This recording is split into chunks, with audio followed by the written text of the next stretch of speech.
खास करके कुछ पॉलिटिकल पार्टीज के लोग और कुछ संगठन है, गिने चुने कुछ संगठन है, वो लोग समाज को गुमराह करने का कोशिश कर रहा है।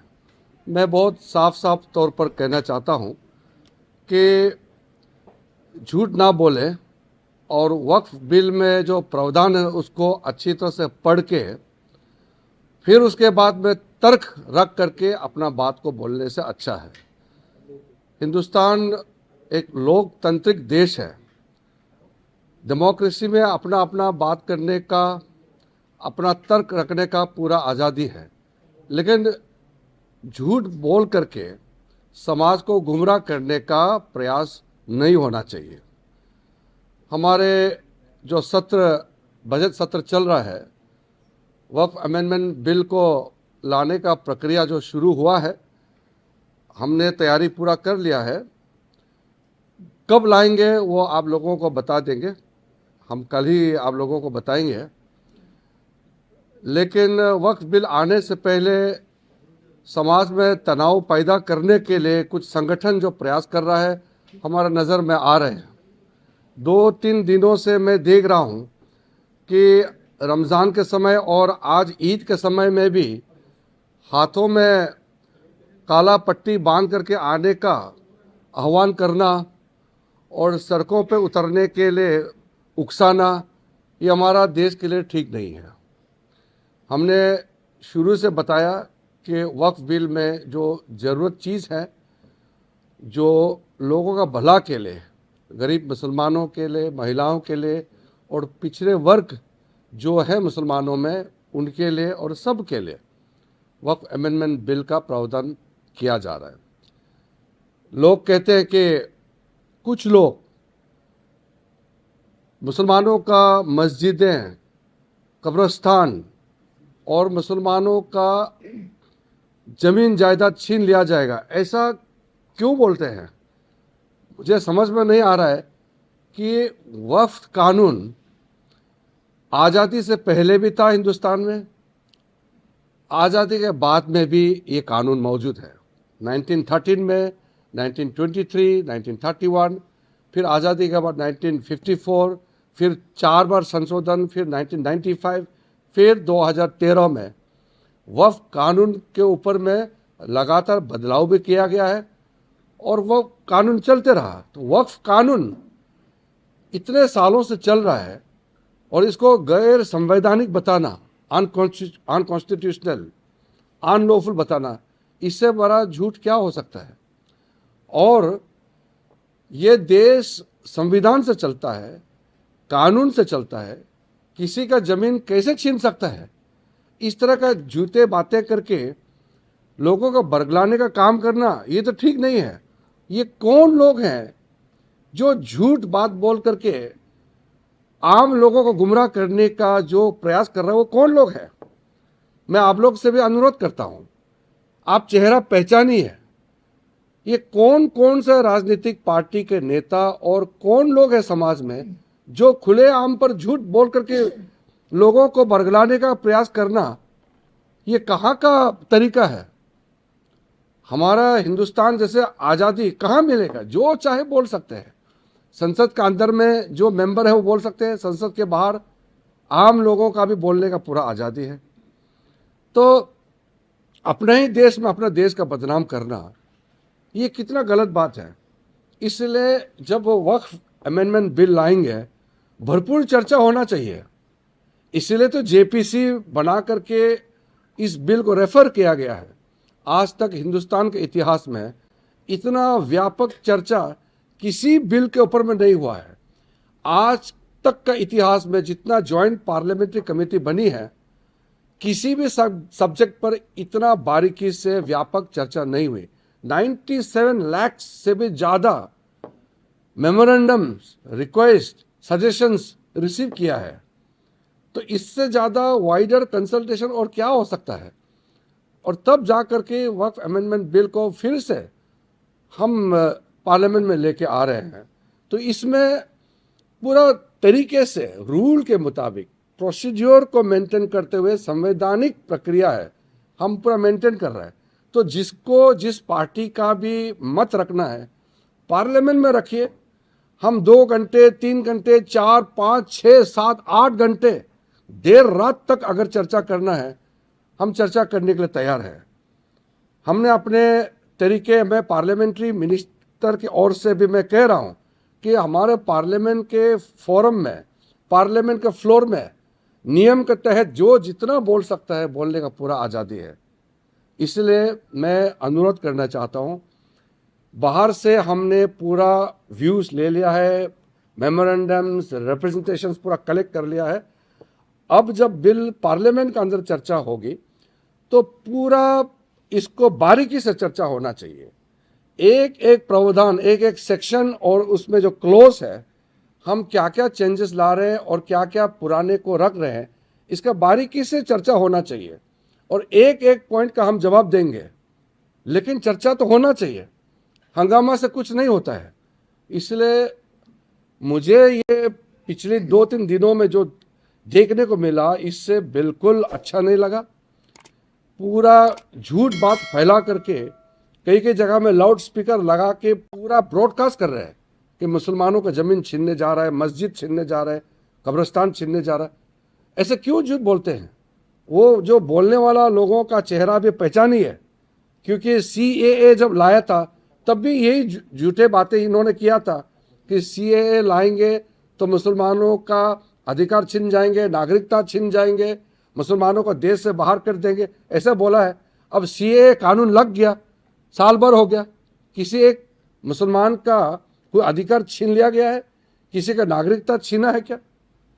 इतना ब्लैक एंड व्हाइट झूठ बोलने का कोई मतलब नहीं है। इसलिए मैं फिर से हाथ जोड़ करके सबको कहता हूं कि आप अगर बिल का विरोध करना है तो तर्क रख करके आप विरोध कीजिए। कौन सा प्रावधान को आप विरोध करते हैं बताइए, और ये भी बताइए कि गैर संवैधानिक कैसे है वो भी बताइए।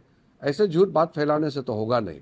तो मैं आप लोगों के माध्यम से भी फिर से मैं कहना चाहता हूँ, आज ईद का दिन है, झूठ बिल्कुल नहीं बोलना चाहिए, चाहे वो मुसलमान हो या गैर मुसलमान हो। हाँ, सच बात है, ईद का दिन में दिल से बात निकलना चाहिए, झूठ बात बिल्कुल नहीं बोलना चाहिए। वो ईद का दिन भी अगर झूठ बोलेगा तो वो तो इसका मतलब वो नकली आदमी है। इसलिए मैं आग्रह करता हूं कि हम लोग जब बिल आने वाले हैं तो फिर उसको चर्चा के लिए तैयार करें।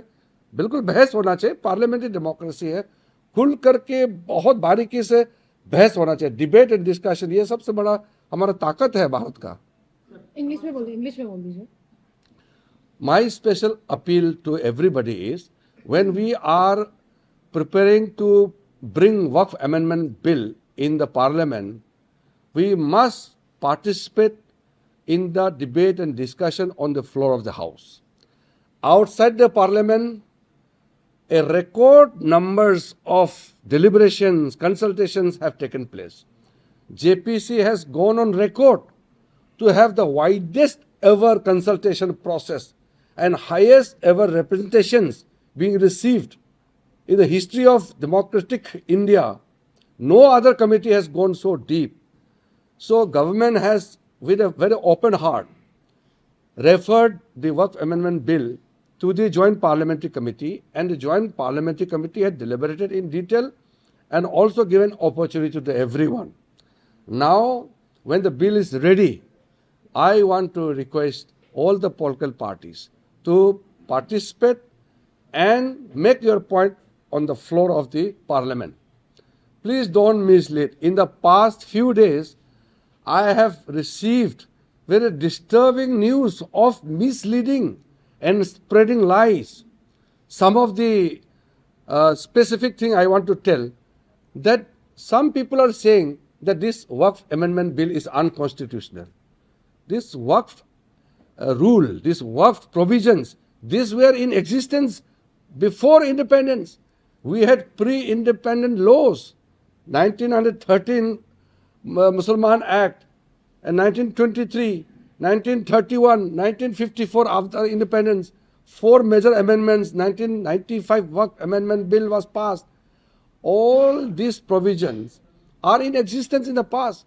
How can Waqf Act be illegal if it was in existence before the independence?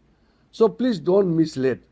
and the innocent Muslims are being told and misled by saying that the government is going to snatch the properties and rights of the Muslims. The falsehood is breaching all the records. They are saying that this Waqf amendment provision will take away the qabristans and the masjid. What can be a more blatant lies than this? So the false narrative being spread by some of the people are very detrimental to our society and nation. I would like to request everyone, please mark and identify those leaders who are lying.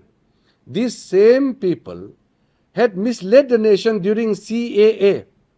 The Citizenship Amendment Act was brought in, and these people said the CAA was brought in to take away the citizenship rights and status of the Muslims. Has any Muslim lost the status of citizenship in the past 1 year? So this kind of misleading campaign and totally misguiding the innocent people are totally uncalled for and condemnable. And I would like to make a very humble appeal that today is the Eid, and on the very pious day of Eid, please don't lie. Today also some of the Muslims were asked to come to the prayer in masjid with a black band and the arms. Can you misuse the holy day, a pious day like Eid, for their political gain? This is very unfortunate in our nation. India is a secular country and our approach is secular. Prime Minister Modi's approach is very simple and clear. Sabka saath, sabka vikas. We think for everybody. As a Minority Affairs Minister, I am very proud to say that minorities are safest in India and minorities enjoy the best rights of freedom in India. I've never seen any other country having this much of space, freedom for even the smallest of the communities. We belong to minority community, but we are proud Indian. We don't feel neglected. No minority community has been given any kind of treatment which would make them feel unsafe in this country. So this false propaganda must stop. Please attend the parliament and debate the issue on the floor of the house. Sir आपको एक letter भी लिखा गया है। इसमें जो दूसरा अभी केरला से जो पत्र आया है, केरला बिशप काउंसिल का, केरला का कैथोलिक बिशप काउंसिल ने जो अपील किया है, ये केरला का एमपी लोग को तो अपील किया है, लेकिन सबके लिए है कि वक्फ अमेंडमेंट बिल लाना है, क्योंकि अभी जो प्रेजेंट वक्फ अमेंडमेंट बिल लाने से पहले जो प्रॉब्लम था उसको अगर दूर नहीं करेंगे तो कई समस्याएं देखने को मिल रहा है। तो क्रिश्चियन कम्युनिटी की ओर से जो अपील किया है, केरला का एमपी भी उसको ध्यान से सुनी है और सारा देश के एमपी को भी सुनना चाहिए। पूरा हिंदू, मुस्लिम, सिख, ईसाई, बौद्ध, जैन, पारसी, हम सब मिल करके इस देश को बहुत अच्छा देश बनाना है और अच्छा कानून लाना है। और इस कानून पारित होने के बाद आप देखिए इससे फ़ायदा कितना होने वाला है, वो डिटेल तो मैं बाद में जिक्र करूंगा।